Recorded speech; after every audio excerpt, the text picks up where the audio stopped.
Agora, na questão da parte da pré-venda, eu vou colocar na tela aqui um pouco para vocês, toda ela, só para vocês poderem ver a questão da imagem e porque tem um texto aí também. Eu vou comentar a respeito do material, ele vai ser publicado pela editora QS Comics. Atualmente ele está em pré-venda, mas ele vai ser publicado, ele é prometido, como está aí, para novembro, tá? Se a editora realmente conseguir entregar o material. E esse material, ele é o terceiro já com essa temática ligada a faroeste da própria editora. Eu vou mostrar a capa aqui dos anteriores, só que ele tem um diferencial, né, em relação aos outros, porque ele segue um formato de histórias curtas, tá? Seria como se fosse uma coletânea de histórias, com várias histórias ali curtas a respeito dessa temática. Eu vou chamar de temática ameríndia, porque ela fala a respeito dos nativos americanos concentrados ali na América do Norte mesmo, tá?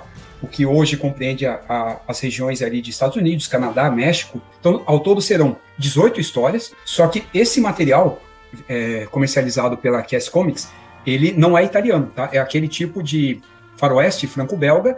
Para quem está habituado a ler, por exemplo, o Blueberry e gosta, então vai estar em casa, tá? Tanto a arte, eu vou mostrar aqui, né, algumas páginas e tal, a arte, o estilo de narrativa, flerta bastante com isso, ou até com a própria Tex Graphic Novel. Só que aqui a gente vai ter uma quantidade de páginas maior. Só que ela, originalmente, ela condensa, né, essa quantidade de histórias mesmo. Eu não sei se as 18 já, como a QS está fazendo, mas ela procura não publicar, editoras menores, né, não procuram publicar um material de forma, assim, serializada, justamente pela essa questão do flop, né? Começa vendendo muito bem no começo, aí depois cai muito, a ponto de ele não conseguir vender as últimas, por não conseguir, né, por não compensar financeiramente. Algumas até preferem não imprimir, né, e não publicar mesmo tendo direito, justamente porque daí o prejuízo ele vai ser menor. A questão da arte, só para vocês terem uma ideia, o que vocês vão encontrar, ele é exatamente isso. Eu peguei até, já o material já até traduzido, né, o próprio texto aí em português, só para vocês verem o teor do material. E justamente por ser colorido, então, o papel ele vai ser couché, né, em relação à gramatura, eu não olhei na verdade, mas ela vai transitar ali entre 90 e 120, né, que costuma ser o padrão. Lembrando que cada, né, artista e colorista tem a sua técnica própria, então uma arte, digamos que ela pode destoar da outra, mas isso a gente deve ver como algo positivo, tá? E não negativo.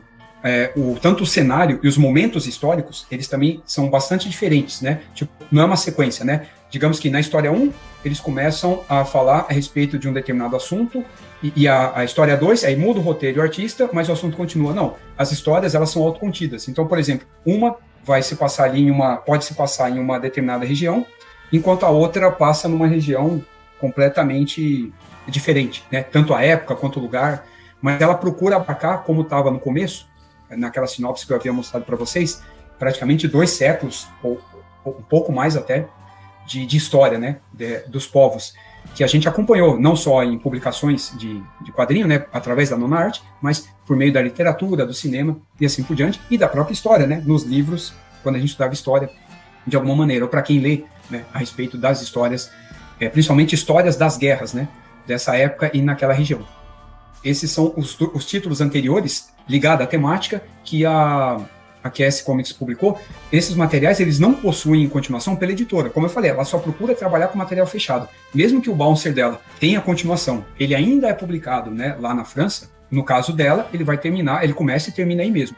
Ela publica compilada, né, condensada, 7 primeiras edições, né, roteirizadas ali pelo Jodorowsky, desenhada pelo Bocchi, enquanto a Comic-Con, ela dá continuidade da 8 a 12, se eu não me engano, que é até onde foi atualmente, tá? Não estou acompanhando, né, lá fora como está isso.